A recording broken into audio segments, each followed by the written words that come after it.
जी students, अब हमारा lecture है लेक्चर नंबर 24, जिसका टॉपिक है हमारे पास फोर्स्ड मोशंस। मैंने आपको लेक्चर के स्टार्ट में बता दिया था कि हमारा जो आज का लेक्चर है उसमें दो टॉपिक होंगे, जिसमें से नंबर 1 हमने डैम्पिंग मोशन से रेलिवेंट था, हमने डैम्प मोशन से हमने उसको सॉल्व कर लिया।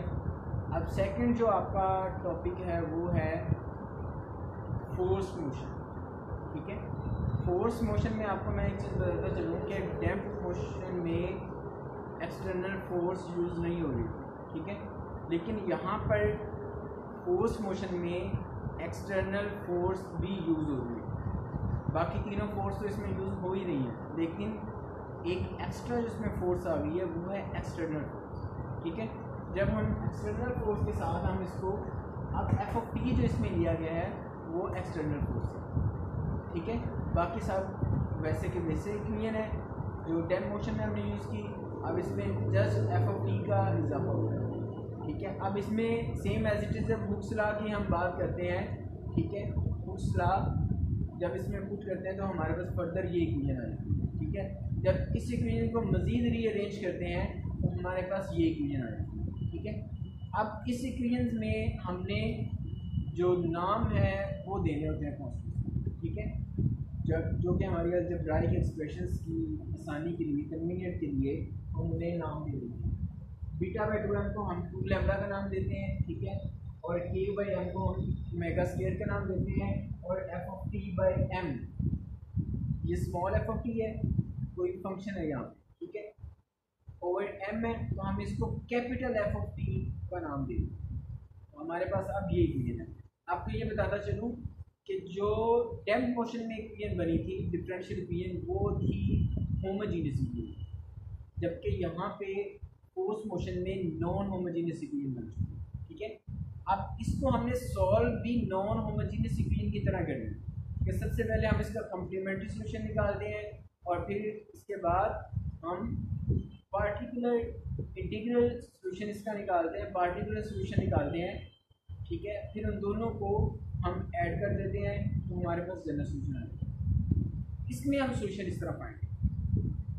ठीक है, तो मैं इसको फर्दर लेके चलूँगा, एक एग्जांपल लेकर इसको सॉल्व कराऊंगा।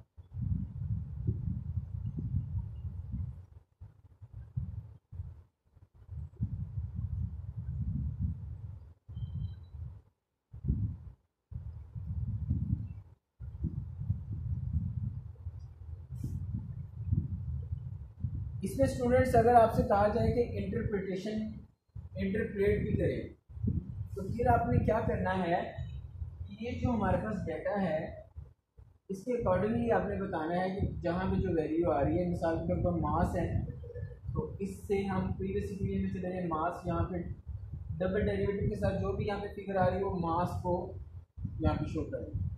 फिर इसी तरह जो के एक जो स्प्रिंग कांस्टेंट है वो हमारे पास कहाँ पे आ रही है, एक्स के साथ आ रहा है, तो उसकी वैल्यू आपको पता होनी चाहिए क्या है वो। ठीक है, फिर उसके अलावा फर्स्ट डेरिवेटिव के साथ बीटा आ रहा है जो कि डैम्पिंग कांस्टेंट है। ठीक है, और इसी तरह एफ ऑफ टी जो है ये आपके पास एक्सटर्नल फोर्स है, जो कि यहाँ आपके पास कोई भी फंक्शन होता है तो आप उसको एफ ऑफ टी डिनोट कर सकते हैं।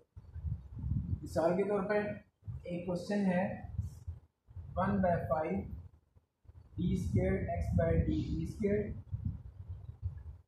प्लस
स्टूडेंट, अब ये देखें, ये आपके पास एक इक्वेशन है, डिफरेंशियल इक्वेशन।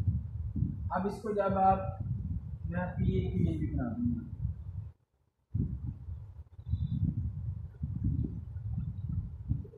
ये इस टाइप की इक्वेशन, ठीक है। ये बीटा यहाँ पे जब रीअरेंज करेंगे तो यहाँ पे आ जाए, ठीक है। अब देखिए डबल डेरिवेटिव के साथ m है, यहाँ पे डबल डेरिवेटिव के साथ 1/5 है, तो ये मास हमारा 1/5 किलोग्राम है, ठीक है। अब सिंगल डेरिवेटिव के साथ 1.2 है, 1.2, तो सिंगल डेरिवेटिव के साथ बीटा है 1.2, तो आप बीटा जो है, जो कि डैम्पिंग कांस्टेंट है, वो आप 1.2। इसी तरह x के साथ 2 है, तो x के साथ जो कांस्टेंट है यहाँ पर, वो अपने स्प्रिंग कांस्टेंट है, वो 2 है आपके पास। इसी तरह स्मॉल f ऑफ t आपके पास ये कांस्टेंट, ये आपके पास फंक्शन। अब इसको मजीद जब रीअरेंज करेंगे तो आपके पास ये डिफरेंशियल इक्वेशन बन जाएगी, d2x/dt² प्लस 5 को मल्टीप्लाई कर देना अपने से, 1.2 को 5 से मल्टीप्लाई करेंगे तो 6 आ जाएगा, 2 से करेंगे तो 10 आ जाएगा, 5 से करेंगे तो 25 आ जाएगा, cos 4t। अब ये आपके पास कैपिटल F ऑफ t बन गया, ठीक है। और यहाँ से m को हमने डिवाइड कर दिया है। अब 6 जो है ये आपके पास बीटा बाई m जो कि 2 लैम्डा है, और 10 जो है ये k बाई m जो कि ओमेगा स्क्वायर है, जो वो चीज़ें आ गई, ठीक है। अब हम इसको सॉल्व करेंगे, मैं इसको फर्दर ऊपर सॉल्व करूँ।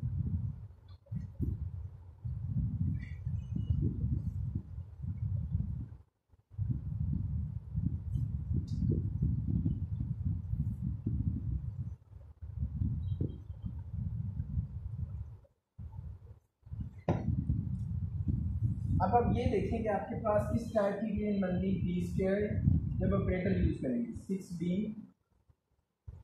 + 10 = 0। अब हम इसका कंप्लीमेंट्री सॉल्यूशन निकाल रहे हैं, ठीक है। कंप्लीमेंट्री सॉल्यूशन के लिए हम इस सारी इक्वेशन को एक दफ़ा 0 ले लेते हैं, ठीक है। इस सारी इक्वेशन को एक दफ़ा 0 ले लेंगे। अब हम इसका कंप्लीमेंट्री सॉल्यूशन निकाल लेंगे। कंप्लीमेंट्री सॉल्यूशन में जब हम इसको सॉल्व करेंगे, इस पर हम क्वाड्रेटिक फार्मूला लगाएंगे, तो आपके पास ये रूट्स आ जाएंगे, d = -3 + -12, ठीक है। तो ये आपके पास e की पावर लैम्बडा अल्फा क्या है, -3 cos t, c1 cos t + c2 sin t,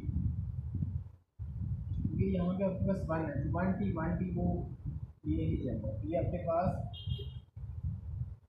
complementary solution है, ठीक है। आप इसको सिंपल x ऑफ c लिख सकते,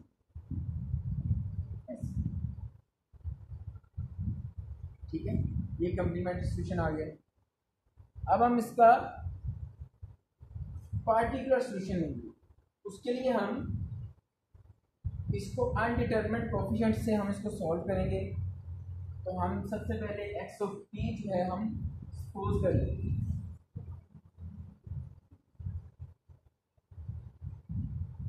उसके लिए क्या करते हैं, हम x ऑफ t हम सपोज कर लेते हैं, जो कि अकॉर्डिंग टू टेबल जो है वो प्रोवाइड है, a cos 4t + b sin 4t, ठीक है। अब आप क्या करोगे, इसका एक तो फर्स्ट डेरिवेटिव लोगे और सेकंड डेरिवेटिव लोगे, क्यों, क्योंकि हमारे पास ये इक्वेशन जो है डबल डेरिवेटिव है, क्योंकि आप डेरिवेटिव लेकर आपने इसमें पुट कर देना, ठीक है। जब डेरिवेटिव लेकर पुट करोगे तो आपके पास इस टाइप की इक्वेशन आ जाएगी, -6a + 24b cos 4b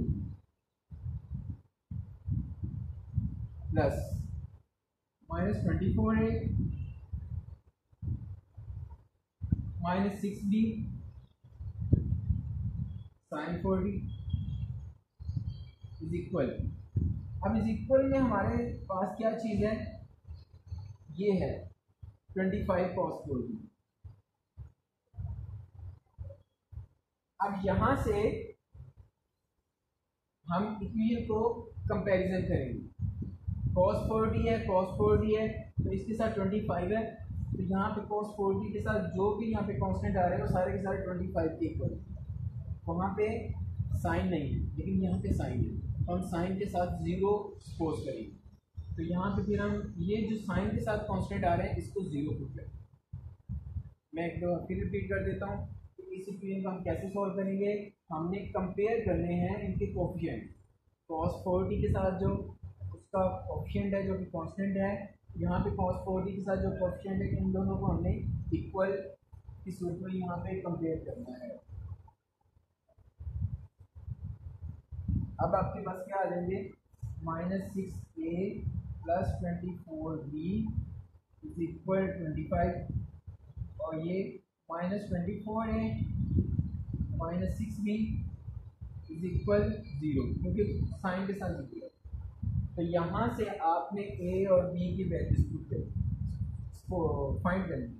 कैसे फाइंड करनी है, या तो आप यहाँ पे साइमल्टेनियस इक्वेशन वाला मेथड लगा लें, या तो आप यहाँ पे सब्स्टिट्यूशन वाला मेथड लगा लें। तो एज यू विश, आप इसको कैसे सॉल्व करना चाह रहे हैं, डायरेक्ट कैलकुलेटर से भी सॉल्व करना चाहें तो तब भी हो जाएगा, ठीक है। तो यहाँ से आप a और b की वैल्यू फाइंड कर लेंगे, जो कि a की वैल्यू आपके पास है 25/-25/100 और b की वैल्यू क्या आ गई, यहाँ से 50 और 51। ये दो वैल्यूज आ गई आपके पास। इसको आपने इस जो आपके पास पार्टिकुलर सोल्यूशन है xp, इसके अंदर आपने पुट कर देनी है a और b की वैल्यूज, और xc वाली जो वैल्यू,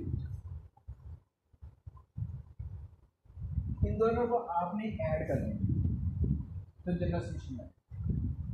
मैं फिर रिपीट कर रहा हूँ, a b, इन दोनों वैल्यूज को आपने, ये जो आपने xp सोल्यूशन सपोज किया था, इसके अंदर आपने वैल्यूज पुट कर देनी है b की, और xc और xp इन दोनों को आपने ऐड कर देना, ठीक है।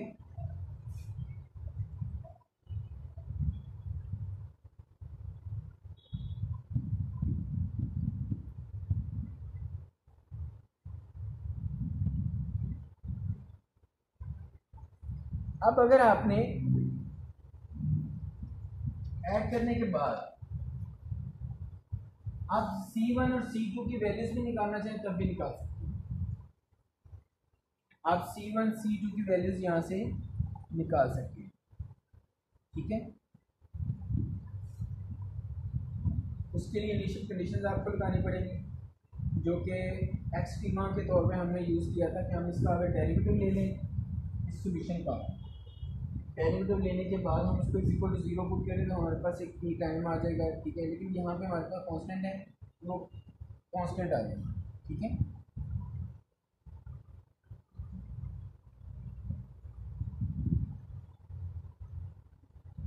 अब आपको ये बता दूँ, ये यहाँ पे इनिशियल कंडीशंस, ये इस क्वेश्चन के स्टार्ट में ये इनिशियल कंडीशन गिवन है, x ऑफ 0 इज इक्वल 1 बैठ और x prime of 0 is equal 0। तो ये दो कंडीशन आप जब अप्लाई करोगे इसके जनरल सोल्यूशन पे, तो आपको C1 और C2 इनकी वैल्यूज भी फाइंड हो जाएगी, ठीक है। ये आपका क्वेश्चन जो है कंप्लीट हो, इसको ट्राई कीजिएगा। इस क्वेश्चन को मैंने इसका सारा हिंट आपको दे दिया है, फिर भी आप कहीं से अगर आपको लगे कि आपको क्लियर नहीं हो रहा तो आप मेरे साथ इस क्वेश्चन को डिस्कस कर सकते हैं, ठीक है।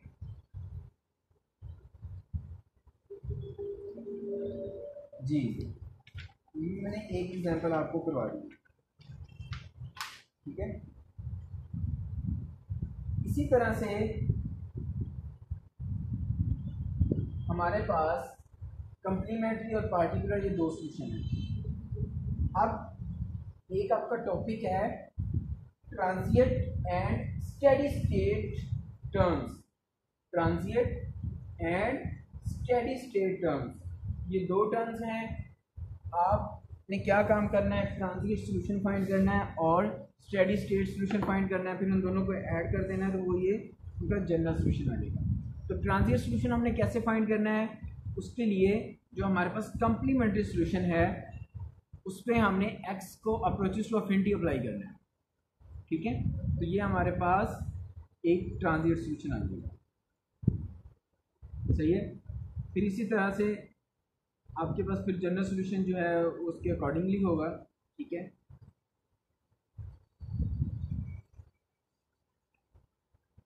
देखिए ये सारे के सारे क्वेश्चन जो है ना उसी टाइप के हैं जो कि मैंने आपको ये एक क्वेश्चन कर दिया। आप ये देख सकते हैं एग्जांपल नंबर 2 भी सेम उसी टाइप की है, उसमें इसी टाइप का एक क्वेश्चन दिया गया है, ठीक है। क्वेश्चन को आपने रीअरेंज करना है और उसको उसके रूट्स फाइंड करने हैं। रूट्स फाइंड करने के बाद आपने उसका पार्टिकुलर सॉल्यूशन लेना है और पार्टिकुलर सॉल्यूशन के आपने फर्स्ट डेरिवेटिव सेकंड डेरिवेटिव लेने के बाद उसको आपने जनरल जो इक्वेशन हमारी है ये उसके अंदर पुट करना है, जो कि जनरल इक्वेशन इस टाइप की थी हमारे पास, ठीक है। फर्स्ट डेरिवेटिव सेकंड डेरिवेटिव जो है उसको पुट करना है आपने। पुट करने के बाद आपके पास मज़ीद जो उनको एक इक्वेशन बनेगी, उस इक्वेशन को आपने कंपैरिजन करना है उनके कोएफिशिएंट्स जो कि आपके सेकंड साइड पे आपके राइट हैंड साइड पे जो के फंक्शन है उससे आपने इसको कंपेयर करना है, ठीक है।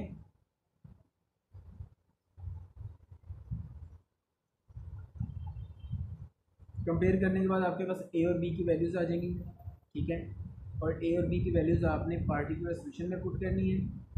जब उसमें पुट करेंगे तो वो एक्स पी बन जाएगा, एक्स पी और एक्स पी जो कि आपने सबसे पहले कम्प्लीमेंट्री सॉल्यूशन फाइंड किया है, उन दोनों को आप ऐड कर दोगे, ठीक है।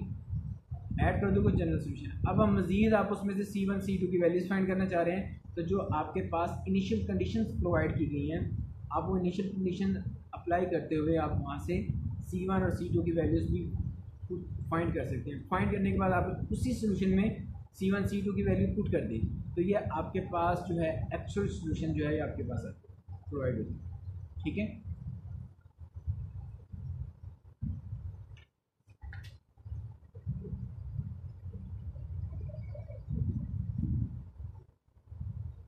ये देख सकते हैं आप जो एग्जांपल 2 है वो भी इसी टाइप की है।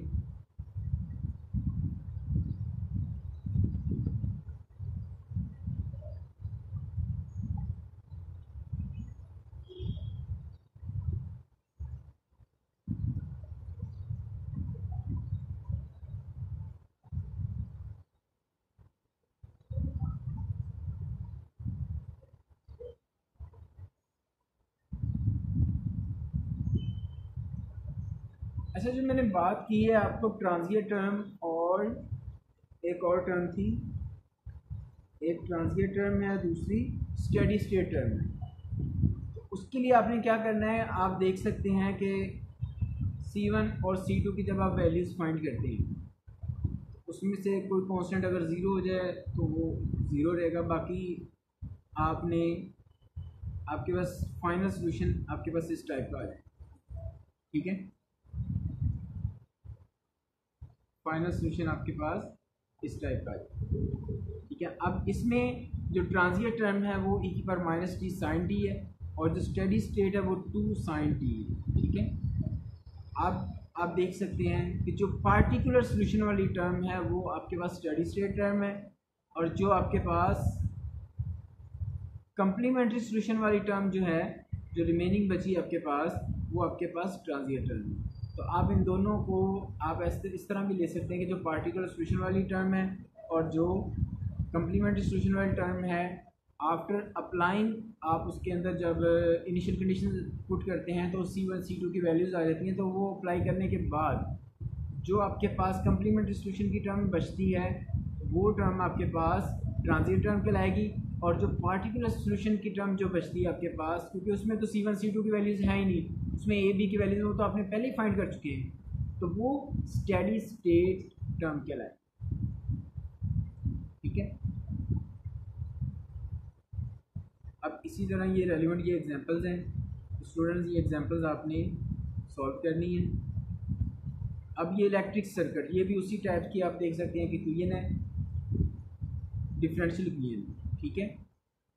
और ये LRC एक सर्किट है, सीरीज सर्किट है, जिसमें इस तरह की जो इक्वेशंस हैं वो यूज़ होंगी। अब इंडक्टर है, उसमें भी एक डिफरेंशियल इक्वेशन बनेगी। तो ये कैपेसिटर है, इसकी भी एक डिफरेंशियल इक्वेशन, इस तरह किरचॉफ वोल्टेज लॉ जो है इसकी भी एक इक्वेशन बनेगी।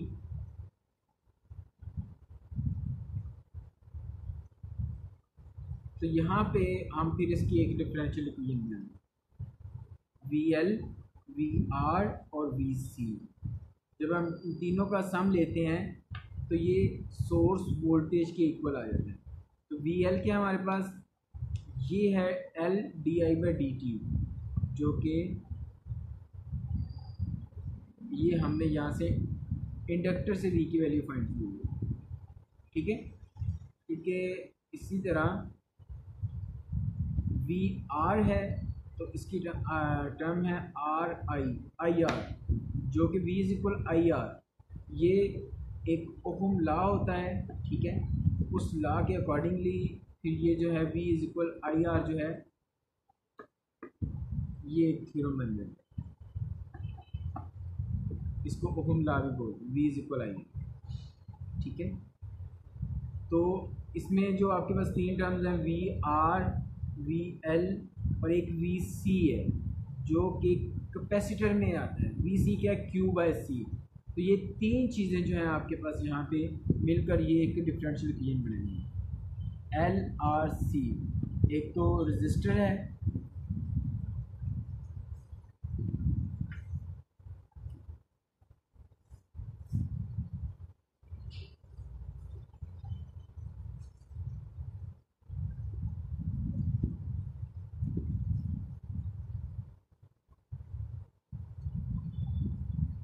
जिस एक B = IR है, ठीक है, और एक है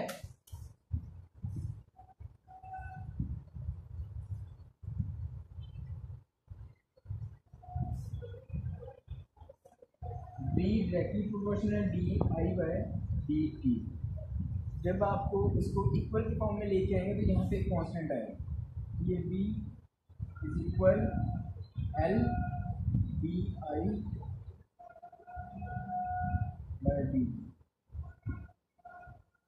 ठीक है।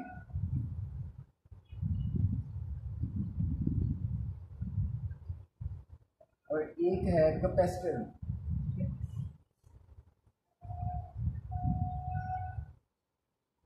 V = Q/C। तो ये VC का है, कैपेसिटर का है, और ये V जो है ये आपके पास R रेजिस्टेंस का आ जाएगा, ठीक है। और इसी तरह एक VL है वोल्टेज, जब आप इन तीनों को ऐड करोगे, ठीक है, IR + LdI/dt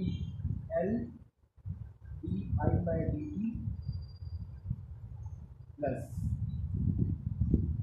IR करने या RI करने, लेकिन यहाँ पे I का विद रिस्पेक्ट टू डेरिवेटिव है तो हम I को ही सेपरेट करेंगे, plus Q/CL = E of E।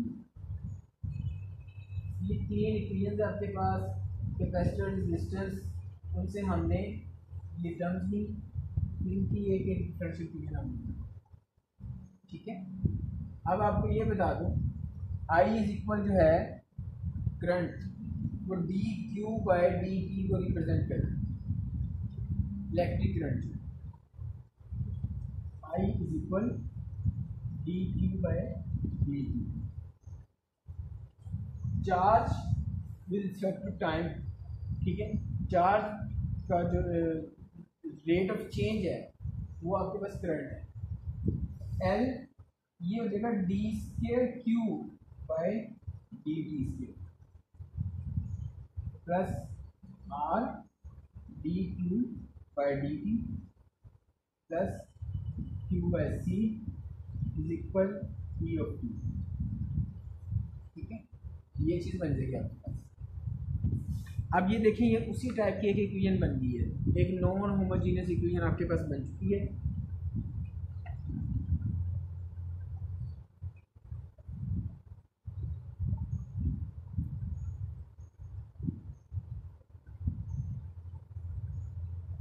अब इसको भी आपने वैसे सॉल्व करना है, ठीक है।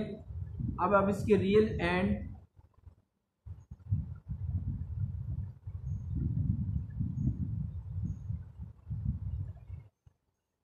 जी फहद,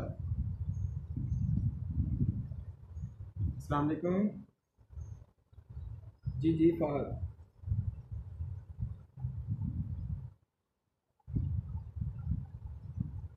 अस्सलाम वालेकुम।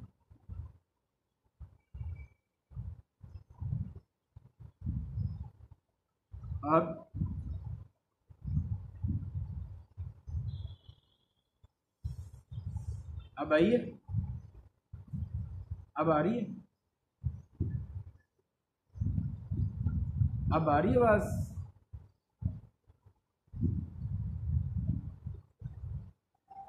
अच्छा अच्छा, तो अब मुझे ये बताओ आप लेट क्यों हुए हैं? अच्छा अच्छा, कोशिश किया करें यार अपनी क्लास है ना वो आप टाइम पे आप उसको स्टार्ट कर दिया करें।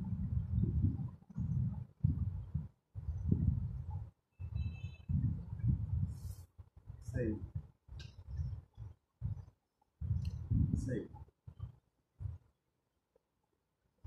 तो ये जो हमारे पास ये सब लास्ट टॉपिक चल रहा है, ठीक है। अब इसमें आप ये देख सकते हैं कि ये सेकंड डिफरेंशियल इक्वेशन आपकी बन गई सेकंड ऑर्डर। इसका पता चला मैंने कहाँ कहाँ से ये चीज़ें ली।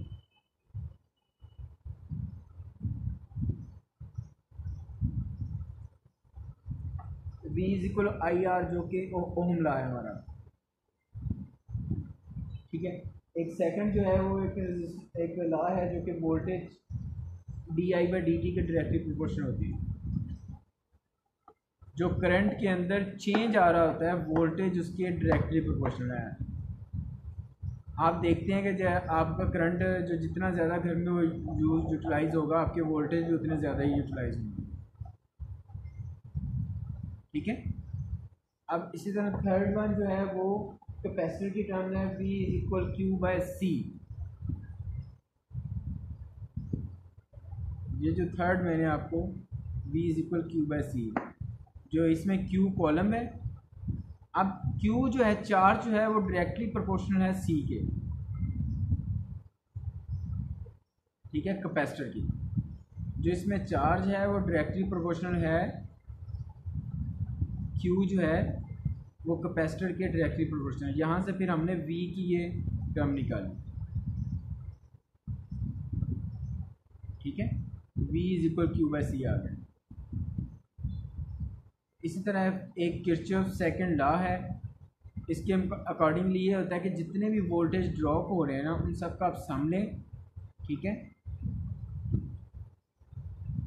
उनका सम लेने से वो वोल्टेज सोर्स के इक्वल आ जाए, E ऑफ टी, ठीक है। ये किरचॉफ सेकंड लॉ है, उसके अकॉर्डिंगली हमने इसको फिर तीनों को हमने ऐड अप कर दिया। ऐड अप करने के बाद फिर हमने देखते हैं कि जो हमारे घर में जो चार्ज, जो करंट और चार्ज हैं ये एक दूसरे की डायरेक्टली प्रोपोर्शनल है। चार्ज में बहाव की जो शरह है वो करंट है, ऐसी है। चार्ज में बहाव की जो शरह है वो करंट है, तो वो with respect to time T जो डेरिवेटिव है चार्ज का वो हमारा करंट के इक्वल होगा आई के, ठीक है। इसी तरह ये हमारे पास एक सेकंड ऑर्डर डिफरेंशियल इक्वेशन बन जाएगी। अब हमने इसको सॉल्व करना है।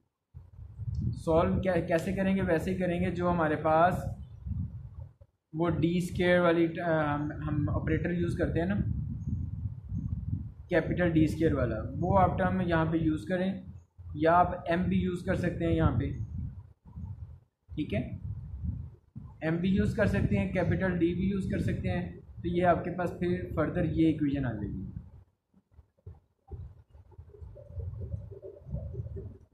अब इसका भी आपने डिटर्मिनेंट लेना है, डिटर्मिनेंट सॉरी आप इसका क्वाड्रेटिक फार्मूला लगाना है। जब आप इसका क्वाड्रेटिक फार्मूला लगाओगे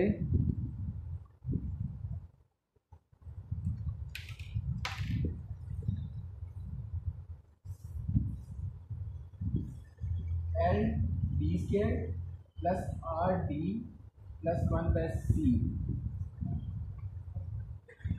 अब हम इसको होमोजेनियस इक्वेशन की तरफ लेके जाते हैं फर्स्ट इसके कॉम्प्लीमेंट्री सॉल्यूशन के लिए। तो होमोजेनियस सॉल्यूशन के लिए हम इस पे क्वाड्रेटिक फार्मूला अप्लाई करेंगे। जब क्वाड्रेटिक फार्मूला अप्लाई करेंगे तो क्या आ जाएगा, minus R plus minus R square minus 4l/c divided by 2l। ये आपके पास आगे सॉल्यूशन आ गया क्वाड्रेटिक इक्वेशन का। ठीक है, अब ये सारे का सारा डिपेंड कर रहा है, सारे का सारा डिपेंड कर रहा है इस डिटर्मिनेंट पे।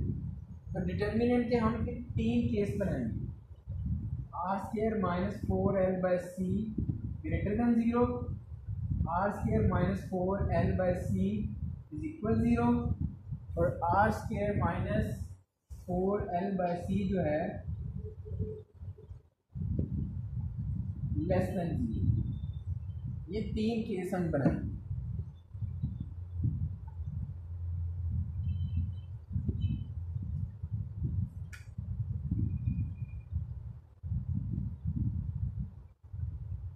अब इन तीनों केसेस की अपनी अपनी एक प्रॉपर्टीज हैं।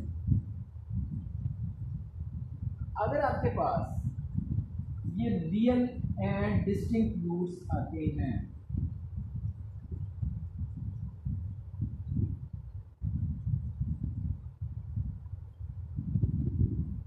तभी इसकी एक कंडीशन है, चेंज हो जाती है कंडीशन। ठीक है, अब सेकंड जो है वो रियल एंड इक्वल है। ठीक है, थर्ड है वो आपके कम्प्लेक्स रूट्स हैं या इमेजिनरी रूट्स भी कह सकते हैं।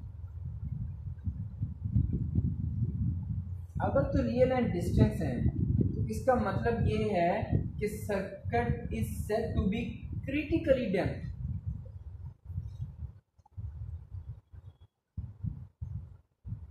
क्रिटिकली डैम्प्ड इसका मतलब ये है कि circuit is said to be critically damped. और अगर ये आपके पास रियल एंड इक्वल है तो circle said to be real and equal के लिए क्रिटिकली डैम्प्ड आएगा और रियल एंड डिस्टेंस के लिए ओवर डैम्प्ड आएगा।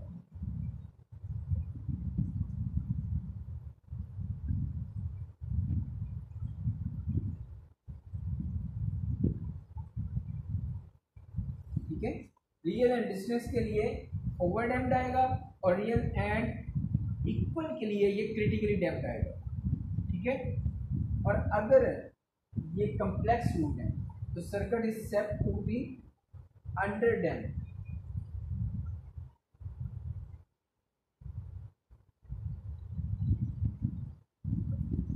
ठीक है, तो जिस टाइप्स के रूट्स होंगे आपके पास ये स्टेटमेंट भी उसी टाइप से लिखी जाएगी।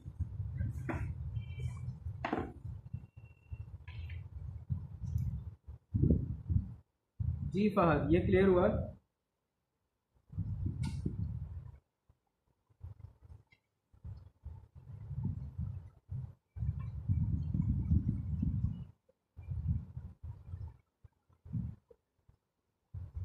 क्योंकि जिस तरह के हमारे पास रूट्स होंगे ना, इस सर्किट की फिर आगे कंडीशन उसी हिसाब से बनेगी।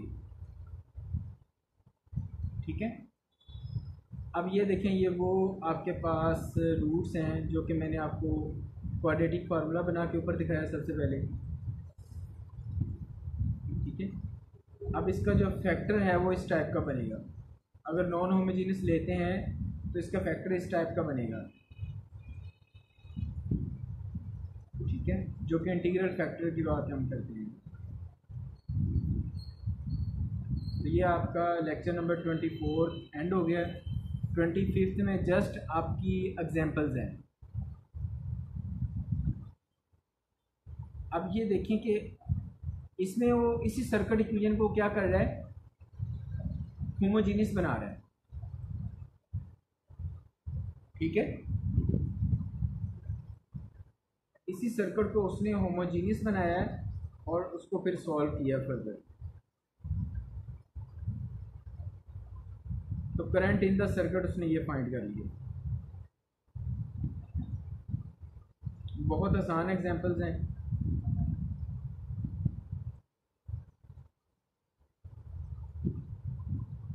ये इसके अंदर उसने इनिशियल कंडीशन ली हैं, Q I is equal Q naught और I zero is equal to zero. ठीक है, फिर Q zero is equal to Q naught, Q of zero, Q prime of zero is equal to zero. ठीक है, ये condition लेकर उसने इसको सॉल्व किया है। फिर एग्जांपल 2 है, इसमें हमने चार्ज फाइंड करना है, चार्ज ऑन कैपेसिटर, और इसमें भी ई of T is equal zero है। तो इसका मतलब ये होमोजीनियस कंडीशन है, इक्वल है, होमोजीनियस इक्वेशन। ठीक है,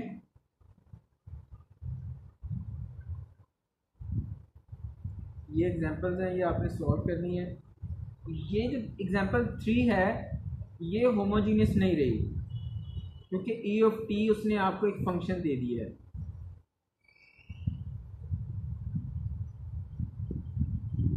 तो इसका आप क्यू सी भी फाइंड करेंगे और क्यू पी भी फाइंड करेंगे।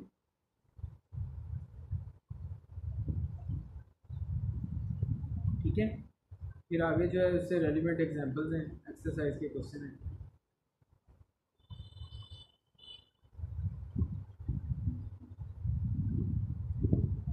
ये 25 लेक्चर तक हम आज हमारा लेक्चर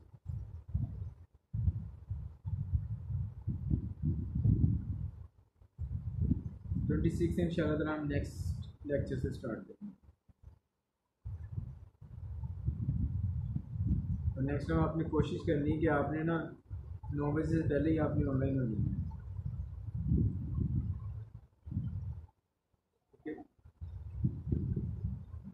ठीक है फहद, बेस्ट ऑफ लक, अल्लाह हाफिज़।